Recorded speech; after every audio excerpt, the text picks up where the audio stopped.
Welcome to Channel Japan. I'm Makia Rai. And I'm Akiko Tsuda. Every week we bring you the freshest information out of Japan right here from a studio in Tokyo. From the economy to culture and even foods, if you want to find out what's happening in Japan right now, this is where you'll find it. And these are our topics for today. As always, we have some interesting stories to share with you, so make sure you stay with us. So let's get started. First up is Executive Insight. So Utsuda-san, what's our topic today? Yes, today we'll be hearing from the president of Lion, which is best known in Japan for making detergents, soaps, toothbrushes, toiletries, and a whole host of products that we use every day. I know I have several of their products at home. But so how has the toiletries market in Japan fared in recent years? Well, globally, the big players include P&G and Unilever, but in Japan, domestic makers dominate the market. But at the same time, though, as we've talked about in past programs, the growth potential for the Japanese market isn't bright. The shrinking and aging population. Exactly. And in addition to the numerous competitors in this space, consumers are cutting back in spending on daily use items such as detergents and toothbrushes, so the price competition is also fierce. So what are companies doing to address this issue? Well, each company is making efforts to raise prices by improving the functionality of their products and offering extra value. Well, if they can convince consumers to pay higher prices, they can push up the overall market. Yes, that's true. And also, what they're trying to do is to develop customers overseas, especially in the Asian region. Yes. Well, I would think that competition with US and European firms in Asia is quite fierce. Yes, you're right. So this time we speak with Itsuo Hama, who's the president of Lion, about his expansion strategy in this increasingly competitive market. So take a look. Executive Insight. Lion was founded over a century ago in 1891. At the time, it was a small maker of soap and toothpaste. Over the years, it has grown into the top brand in the Japanese toiletries industry and is aggressively expanding overseas.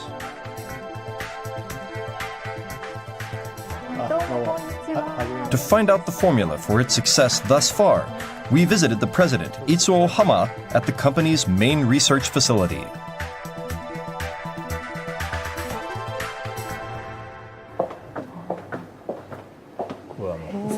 This is the washing laboratory.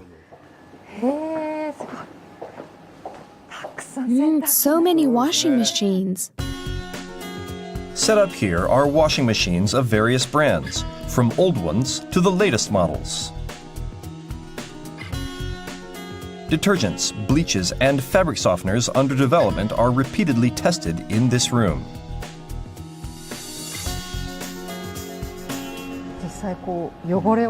How are the experiments carried out? Well, for example, this is a man's t-shirt. As you can see, it has a zipper. We get male researchers to wear it during exercise or other activity so that there's perspiration on it. The zipper allows us to separate it into two pieces. So we have two samples from the same person.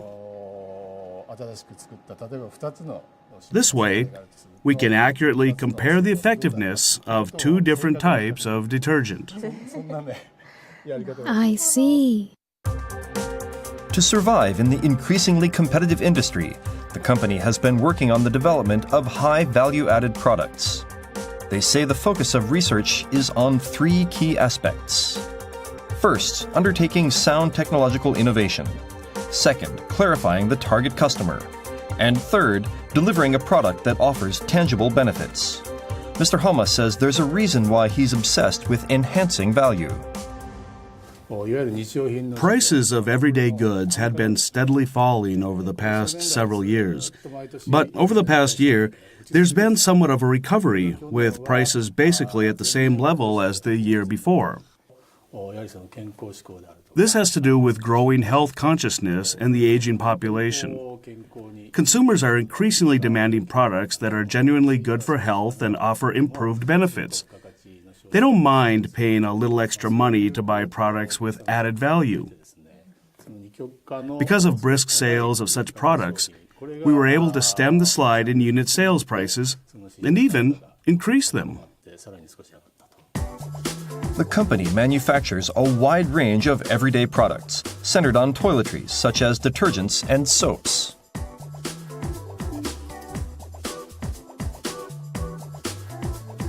An especially big focus has been on oral hygiene such as toothpaste and toothbrushes.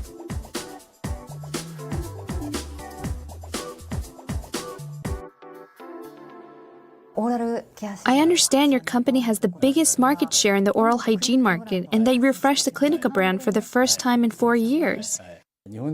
Japanese people have a tendency of only going to the dentist when they have a cavity. It's said that percentage is about 70%. But in Sweden and the US, it's said that 70% of the population goes for regular dental checkups. That's referred to as preventative dental care.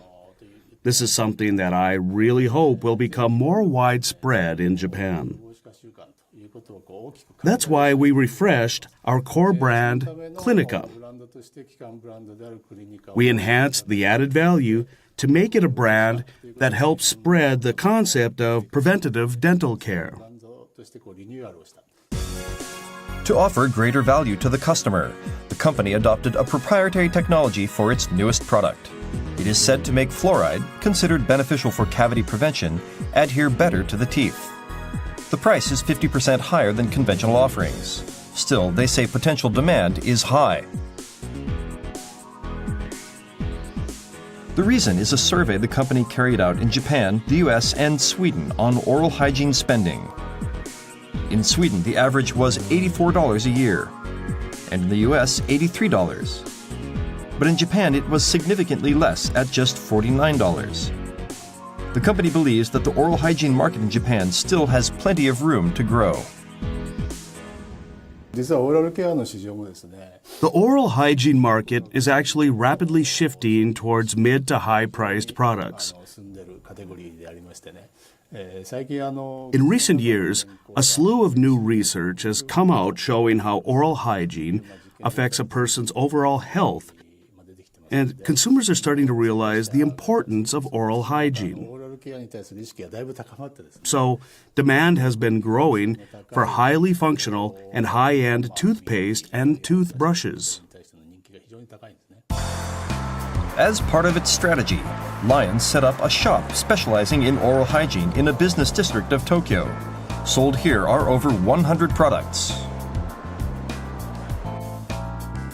A concierge, who is a licensed dental hygienist, offers advice to customers about specific problems they may have and helps select a suitable item for each individual. The idea is for customers to buy a product after trying it out and understanding the benefits.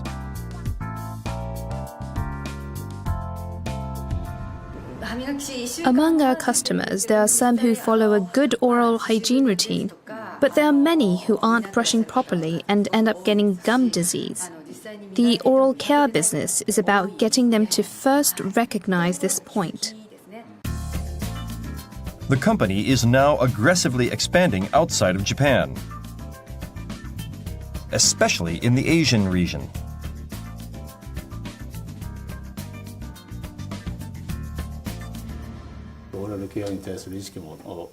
Awareness about the importance of oral hygiene will grow in Asia. We want to promote basic oral hygiene practices, such as dental care and cavity prevention, and market our products at the same time. For example, we hold an annual children's toothbrushing event, and last year, 54,000 people in Japan and across Asia participated. This is one of the ways we are working to promote good oral hygiene habits. And as for Northeast Asia, the population is increasingly aging, similar to Japan. While not necessarily self-medication, there's a need to heighten awareness about oral care, since there have been studies showing that oral health may be related to dementia and heart disease. In 2013, the company generated $3.5 billion in revenue.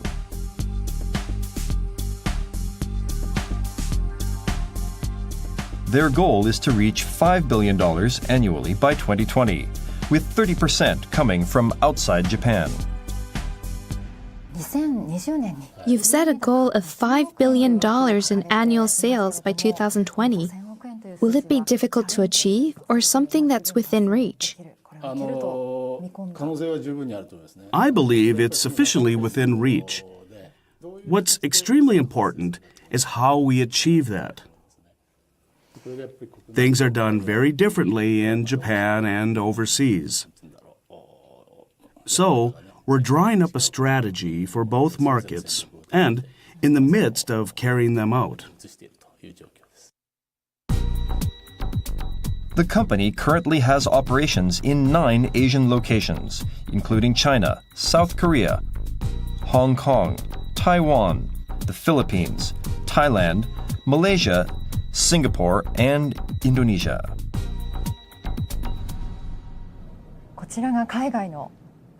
So, are these the products you're selling in the Asian region?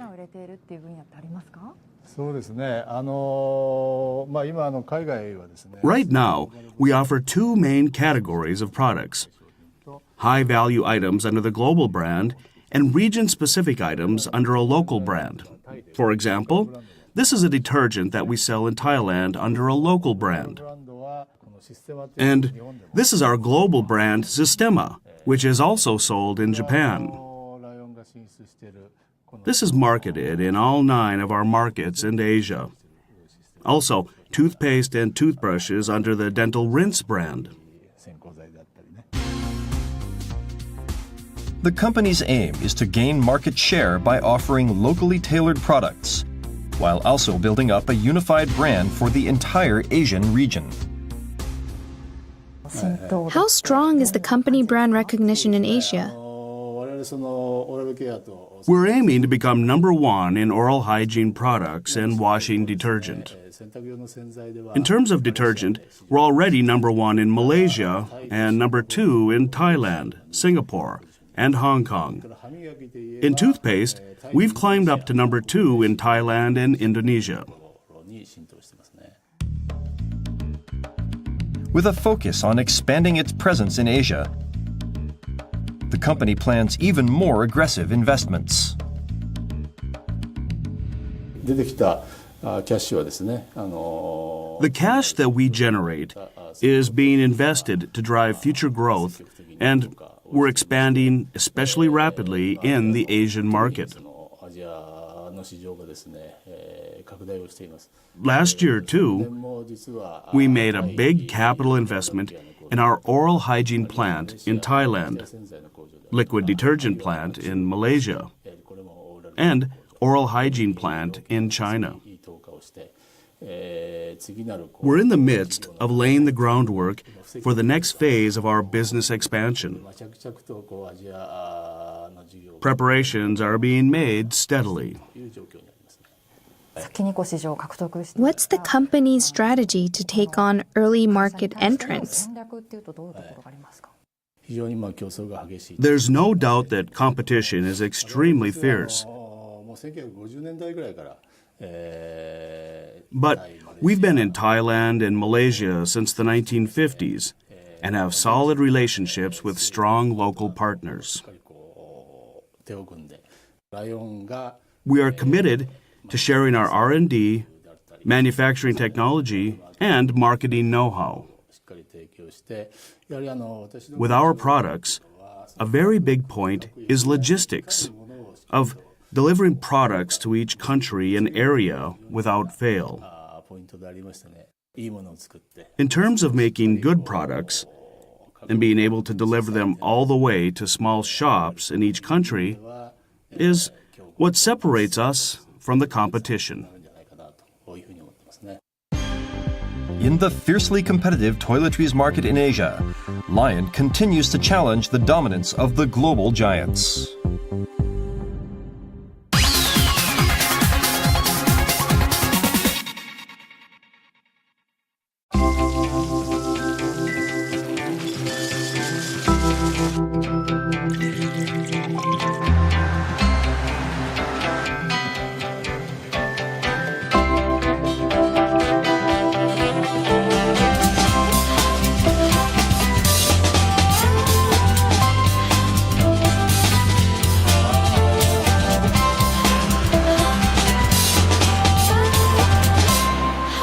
Mitsui & Company. Trading card games transcend generations as well as borders. Trading card games will unite the world. However, the possibilities do not simply end there.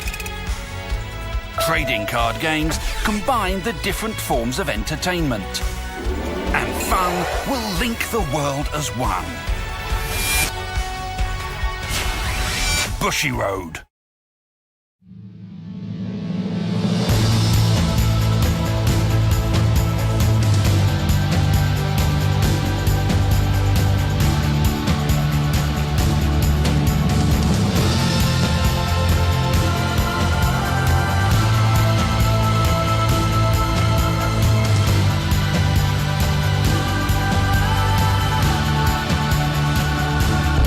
Because we believe cities are about people. Mori Building. Traditional. Consistent. Precise. Speedy. Professional. Innovative. Polite. Quality from Japan. The best of business in Asia. SMBC, Sumitomo Mitsui Banking Corporation. Together, let's generate happiness. Let's raise the world to new heights. Let's carry our dreams further. At the heart of society, Toshiba Technology. For a growing future, Toshiba. Together, let's create better healthcare. Let's develop a sustainable environment. Let's give children a promising tomorrow. At the heart of society, Toshiba Technology. For a growing future, Toshiba.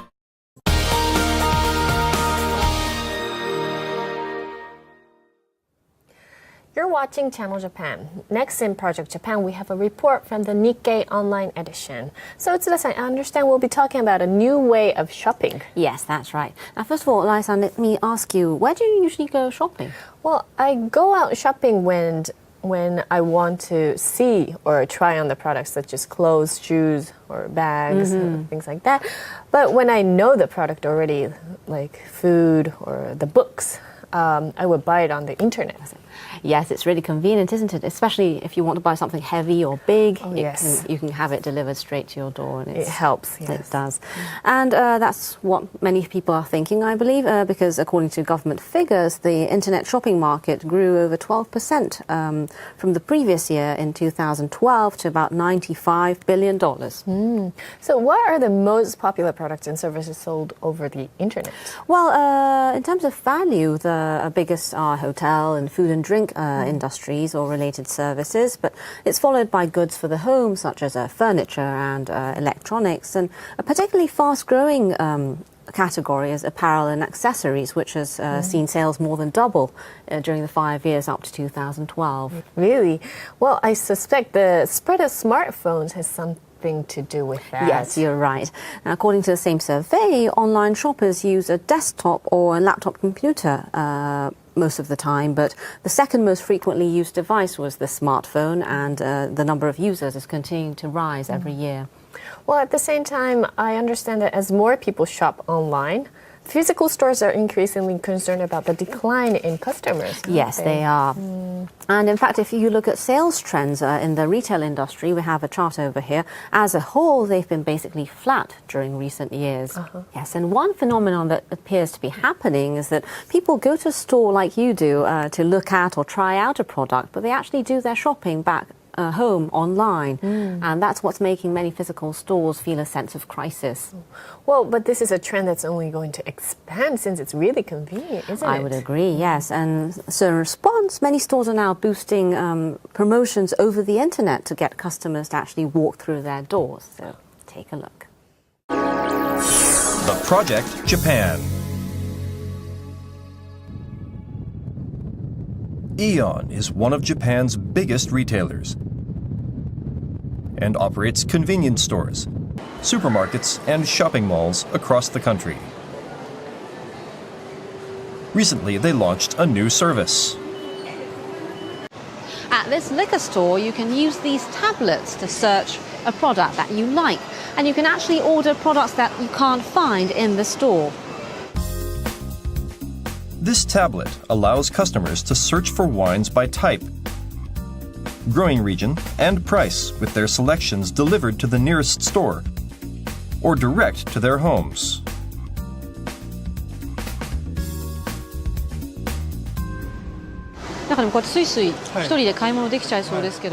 Why did you start this service? There are limits to store space and the knowledge of employees. This tablet-based service was introduced as a tool to help out our customers. The ultimate aim is for our customers to be able to consult their employees about products and to have a more enjoyable shopping experience. There are other innovations to draw customers to their stores. This is a vending machine that customers can use to buy samples of wine. And this is a table display, which provides a description of the taste and price of a wine when a bottle is placed on top. It even offers suggestions on suitable recipes.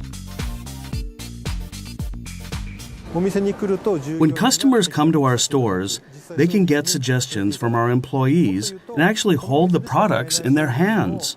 We want to offer more value to people who shop here by stocking items that can only be bought here and customizing our selection. We believe the Internet is the most convenient and quick way to deliver that concept. This service is applied primarily to furniture such as beds and couches, which have limited sales space, and products that are in short supply. They also offer a smartphone application that can be used inside stores. When a picture is taken of a product package or advertisement, suggested recipes are displayed.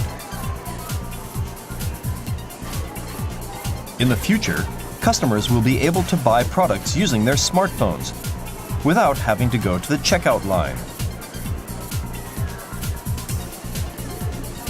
However, these internet-based services are being offered simply as a way to make shopping more convenient. The ultimate aim is to bring customers into the store.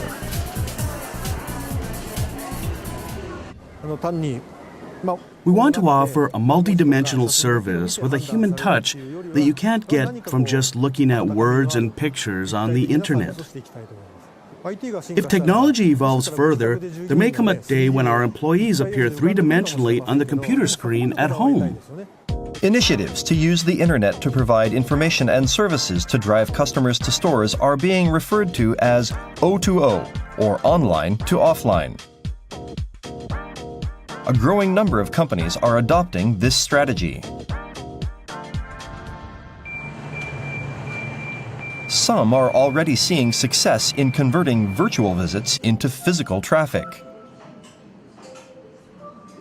This is a major chain store that specializes in business suits. Now, they have an internet site where you can actually choose the products you like and have them brought over to your nearest store, where you can actually try them out. Customers can select and reserve a product and the size online so that they can go to a store at a later date and try it on.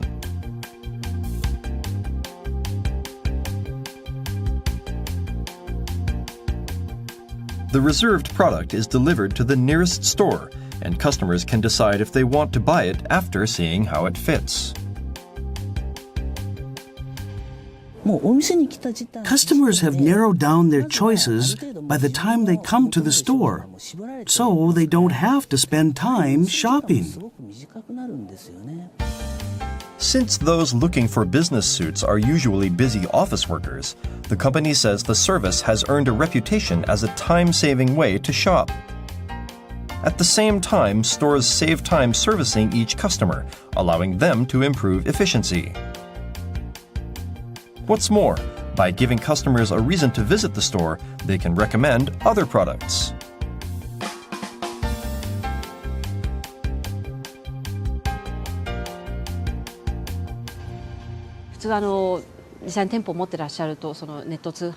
Losing customers to the internet must be a concern.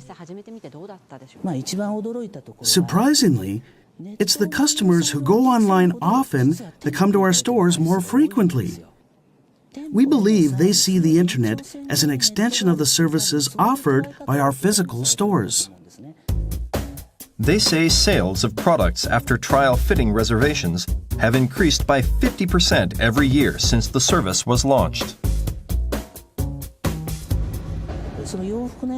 The O2O business model of our e-commerce site works only because of our stores.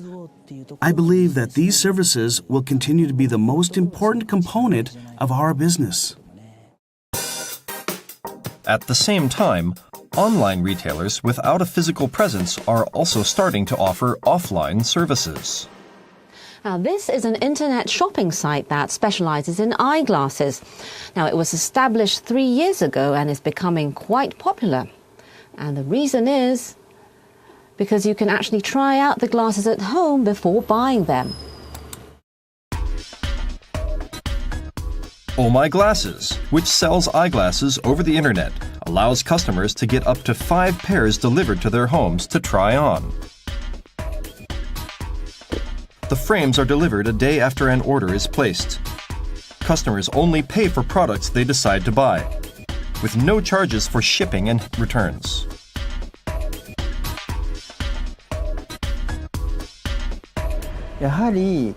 People just won't buy glasses without trying them on first. After we started the trial box, our sales jumped.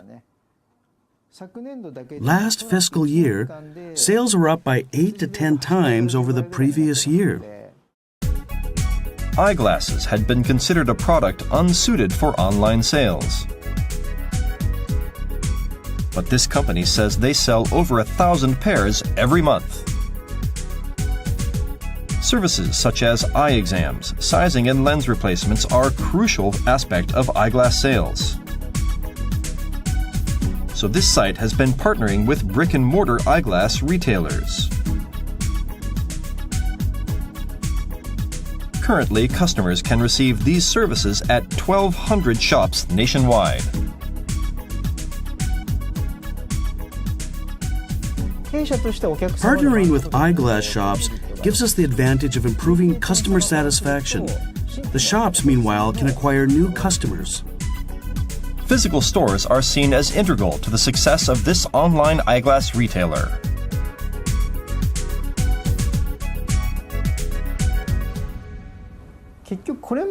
Until now, sales were about physical stores versus online stores.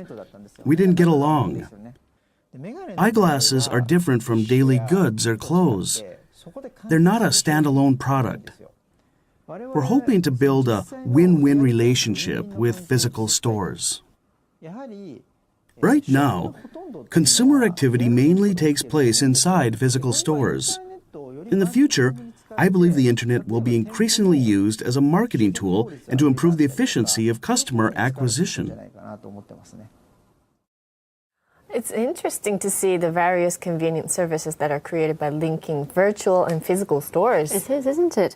Now, like we saw in the video, the strategy of using the internet to draw customers to actual stores is called O2O, which is short for online to offline. And this market is expected to expand rapidly with the growing adoption of smartphones and tablets. And one private research institute forecasts, like we can see over here, that it could be a $500 billion industry by 2017. That's quite a big forecast, isn't it? Well, are there any obstacles to growing this market?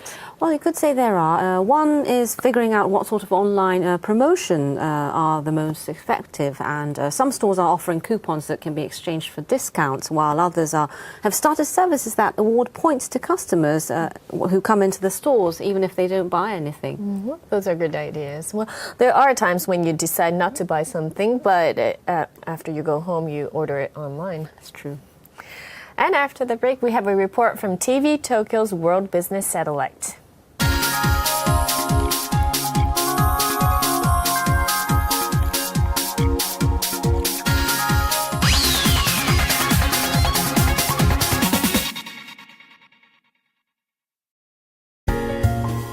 The view is almost like peering down on the star-filled night sky at your feet. It's the city at night seen from a height of 450 meters. Make unforgettable memories. City lights stretching for as far as the eye can see. Find it at Tokyo Skytree.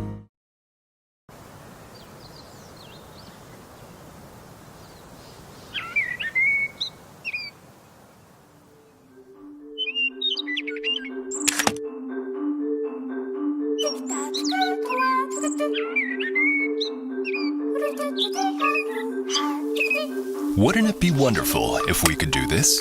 We make things like this possible through the power of chemistry. We're the Kaiteki Company, Mitsubishi Chemical Holdings.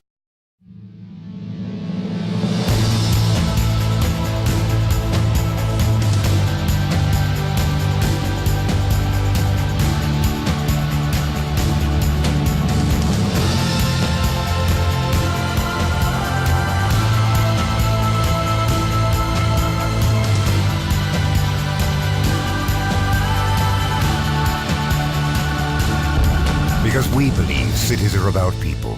Mori Building. For Earth, for life, Kubota. One day has finished, and one new day has started on somewhere in the world. Kubota supports every moment somewhere out in the world. By the mechanization of agriculture, by the maintenance of water infrastructure,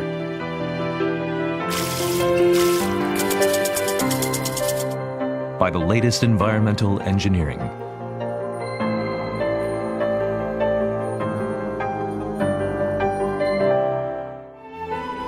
We support a prosperous life for humans while protecting the environment of this beautiful Earth. Food, water, and the environment link the world. Kubota. Mitsubishi Electric is helping to change the environment for the better around the world. Green subway systems in India.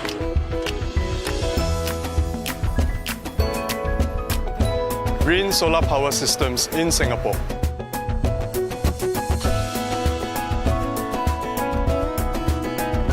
Sistem AC ramah lingkungan di Indonesia.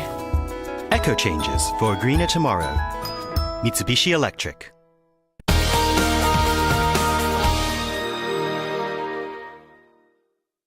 You're watching Channel Japan. Next, we have a report from TV Tokyo's World Business Satellite. The topic this time is 3D printers. Yes, we've actually covered this topic in a previous program where I designed my own jewelry. Well, I understand that as long as you have 3D data, it's possible to easily create detailed designs. Yes, that's right. And what's more, you can actually make three-dimensional objects using a variety of materials such as resins, plaster, and metals. And major advancements are being made in the field of 3D printers. And this time we have a report on research to use this technology to create artificial organs for transplant surgery. At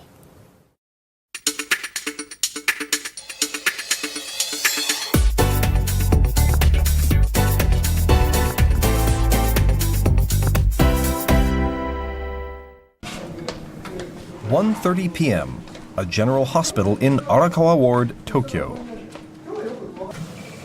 This patient suffers from decreased kidney function and has been receiving dialysis for the past 8 years.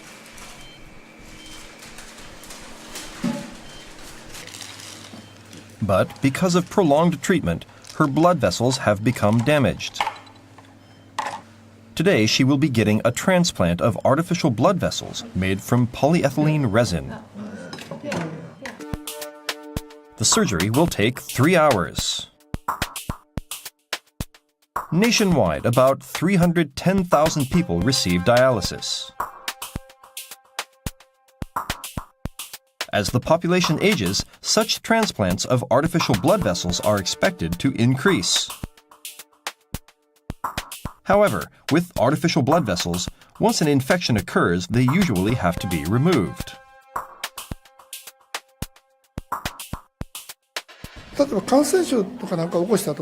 Because artificial blood vessels are a foreign body, if an infection occurs, there's almost nothing we can do. If the blood vessel is made from one's own cells, there isn't that problem.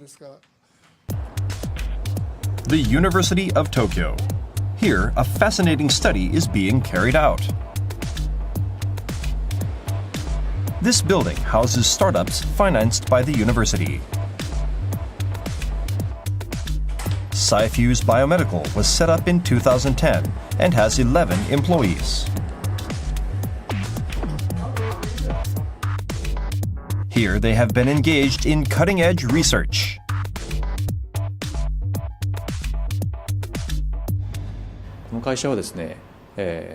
Our company uses a technology to layer cells three-dimensionally to develop various tissues and organs that can be used in medical transplants.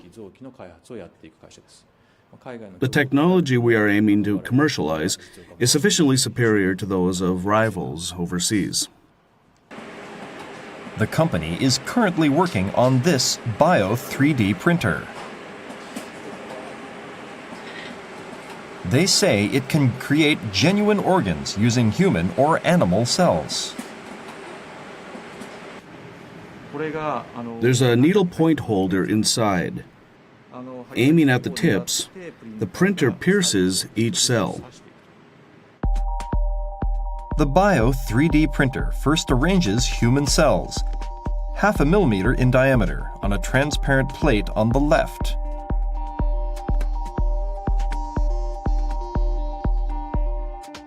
Meanwhile, on the right side, a mound of tiny needles is set up.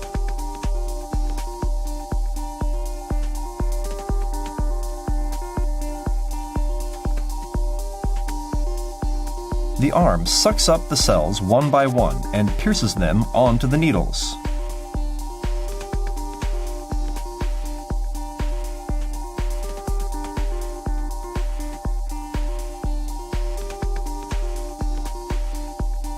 This is a graphical illustration. Cells are pierced one after another by each needle. This process is repeated numerous times. The needle mound is in a circular shape with an opening in the center. They are given nutrition and cultured for about 10 days. The cells then harden into a tube-like shape. And a human blood vessel is completed. The artificial blood vessels made by this company are sold to the university, which uses them for experimental transplant surgery on animals. We're trying something new that no one else has done, so the risk is big. But the impact of our study when we succeed will also be big. Koji Kuchiishi is actually a former mobile phone engineer for Panasonic. The idea of the Bio 3D printer was hatched by the co-developer, Koichi Nakayama. He is an orthopedic surgeon. I'm originally a surgeon, so in the future, I want to find a way to help patients by surgically replacing their organs with these parts. I believe this technology may make it possible to make organs using your own cells. We've evolved this technology by standing in the middle ground between the medical field and the engineering and manufacturing field. January 22nd. Mr. Kuchiishi and Mr. Nakayama visit a certain place.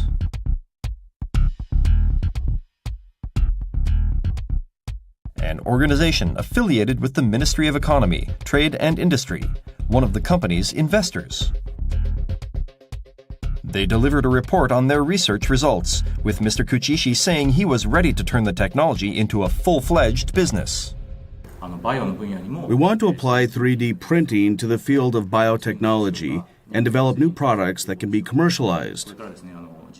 Going forward, we want to focus on our business with commercialization in mind and hope to continue working with you. Bio 3D printers cost hundreds of thousands of dollars each. The practical applications are said to be expanding.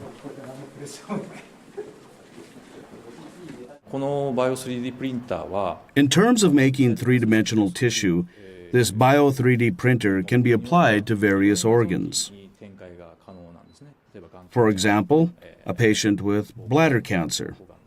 It may be possible to reconstruct the urinary tract or bladder. By getting various researchers to use this wonderful underlying technology, we believe that development of different organs can be carried out simultaneously. Another person is also using 3D printers to improve the lives of people. Kadoma, Osaka, a unit of a condominium. This is Hiroshi Yamaura, an office worker. Last year, he spent $800 to buy this 3D printer.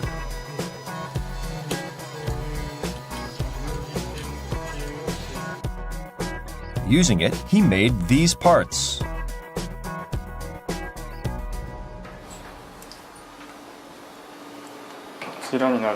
This is it. Mr. Yamaura has actually been making electric prosthetics. This is called a myoelectric prosthetic and can be used as a replacement for people who have lost the use of their hands. The electrodes respond to muscle movements to operate the prosthetic. Tense your muscles, grab, tense your muscles in the opposite way, open. By making everything aside from the motor with the 3D printer, Mr. Yamaura was able to develop a myoelectric prosthetic for just $200.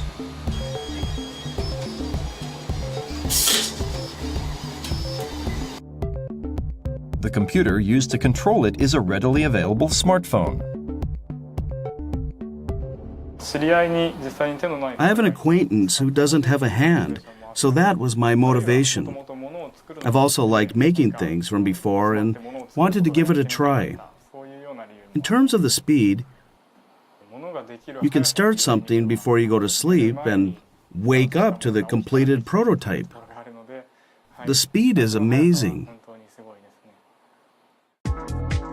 From everyday life to the medical field, 3D printers are a transformative force.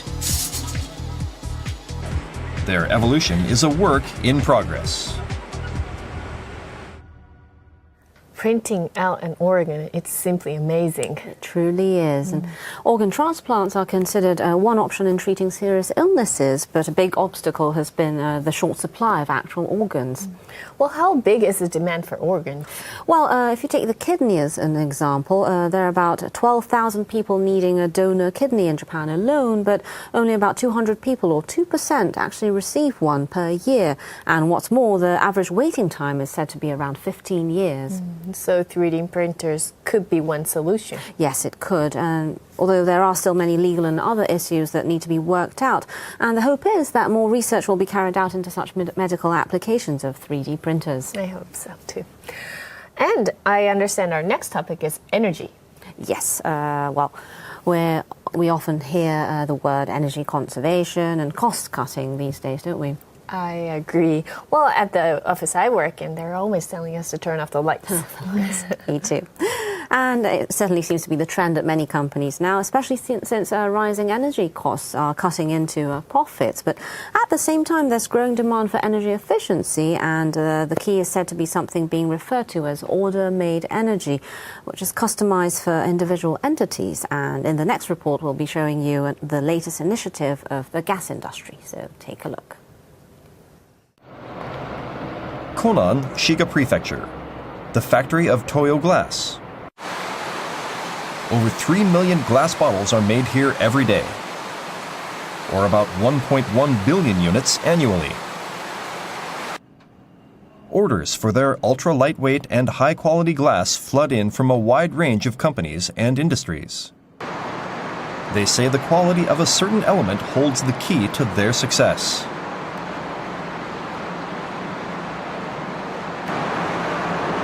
Fire. Controlling the temperature of the glass during the melting process is extremely important as we make a range of big and small bottles. The temperature inside the furnace is over 1,500 degrees Celsius. High-quality glass is produced by melting the raw materials evenly. For that reason, they say the glass industry primarily used heavy oil, which was considered the best fuel in terms of heat transmission. But at the same time, there are problems such as its price volatility. To ensure stable supplies of their products, this company decided to switch from heavy oil to an alternative fuel. As a manufacturer, we consume massive amounts of energy, so in order to reduce carbon dioxide emissions, cut costs, and conserve resources, it was critical to switch from heavy oil to gas. But gas isn't without problems. Glass melts differently with heavy oil and with gas. We had to overcome technical hurdles. So how were they able to make the switch from heavy oil to gas? The technology that solved the problem can be found at a research facility of Osaka Gas. This is a test burner for glass furnaces. Glass furnaces operate at temperatures of 1,500 degrees. Technology to produce this type of yellow flame is critical. This is really hot. This is what made it possible for ultra-high temperature furnaces to switch from heavy oil. Without this, the glass won't melt. Flames engulf the inside of the furnace. To produce a fire fit for glass making, Osaka Gas developed a specialized burner.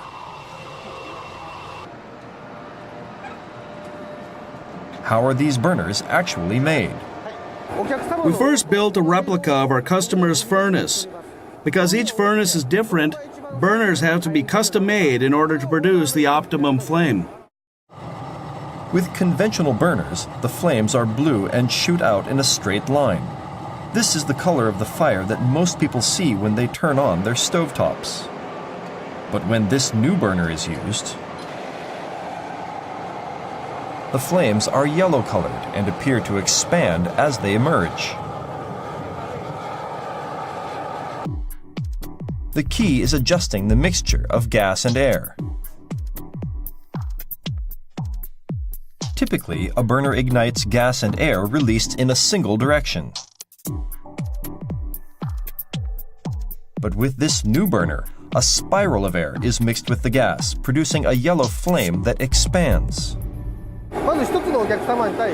For each customer, we carry out 10 different types of tests.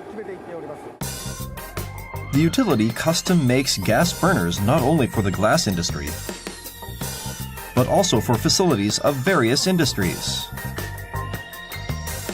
In order for people to use gas, we need to offer customers a benefit. The low cost, that is the biggest advantage. It's the only way to get customers to choose gas. With the restart of nuclear power plants still under a cloud, power providers are continuing to raise electricity fees. Companies unable to pass on that cost to customers are seeing their profits squeezed.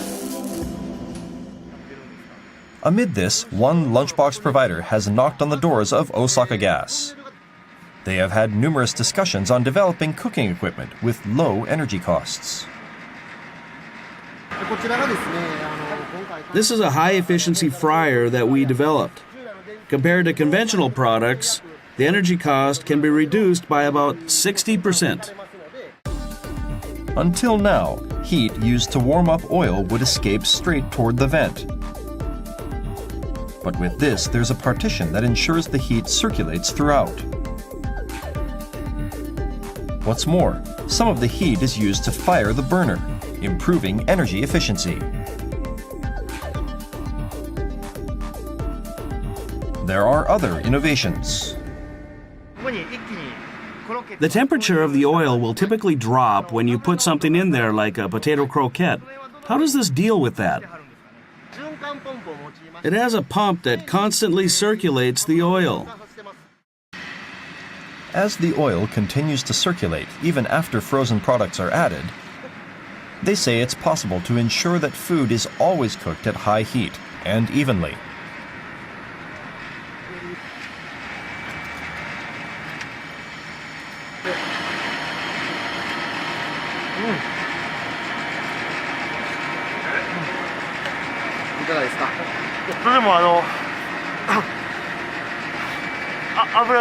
It's not oily, and it's crispy and tasty.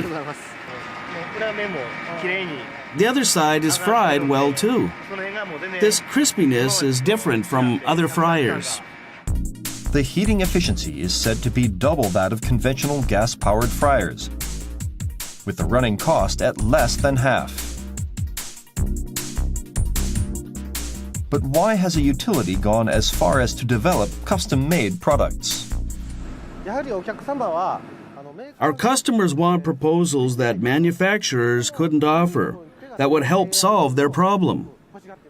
So, we're aiming to create a triangle-shaped win-win situation among customers, manufacturers, and energy firms. Custom-made energy. Businesses aren't the only target.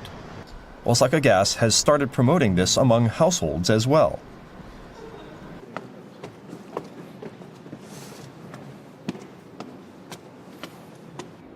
This condominium was built as an experimental facility. Living here are employees of the utility, including families with children, elderly couples, and singles.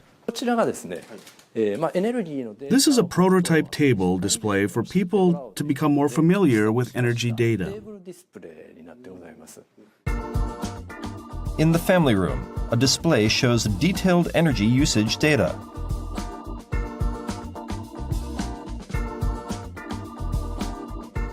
This condominium is primarily powered by Enefarm, a home-use fuel cell system that runs on hydrogen extracted from gas. The roof is also fitted with solar panels.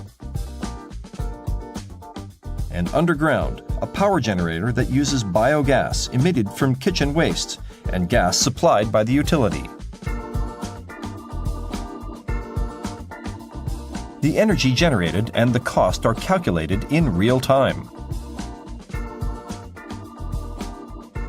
As part of a study of next-generation energy systems, the company has been collecting data and analyzing the most efficient combination of power sources depending on family structures and lifestyles.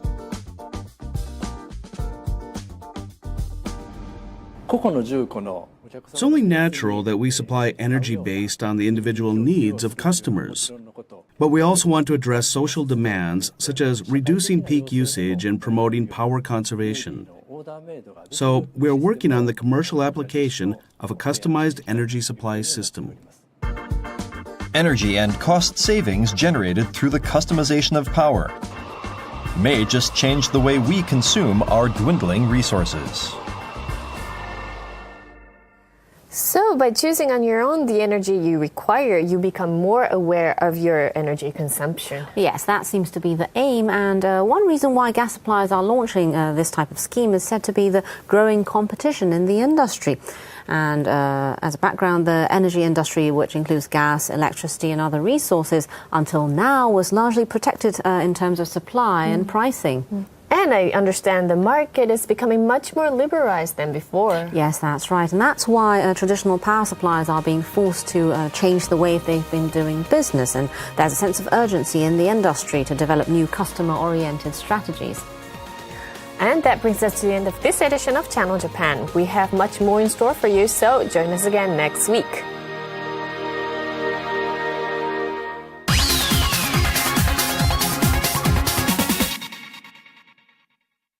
Hey, look at this. They're building a huge steel plant with Kobelco technology. Kobelco? Never heard of it. It's Japanese. They can make iron with incredible speed. What once took 8 hours can be done in just 10 minutes. Wow, the Japanese are incredible. The country of karate. Ha! Ha! Ha! Ha! Ha! Ha!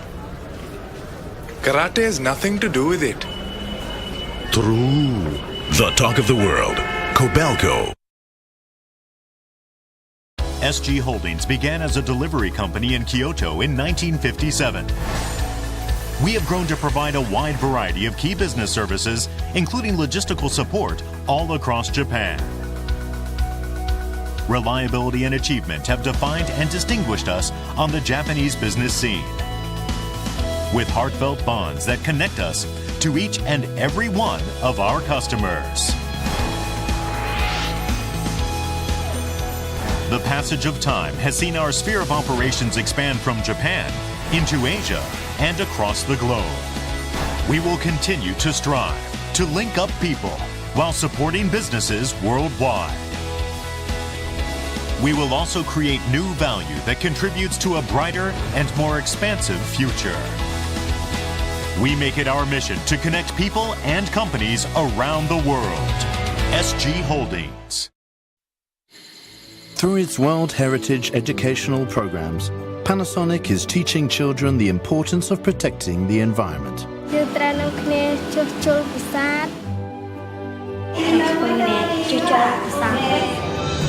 By supporting the conservation of World Heritage sites and providing environmental education, Panasonic is helping the next generation to achieve a sustainable lifestyle. Panasonic.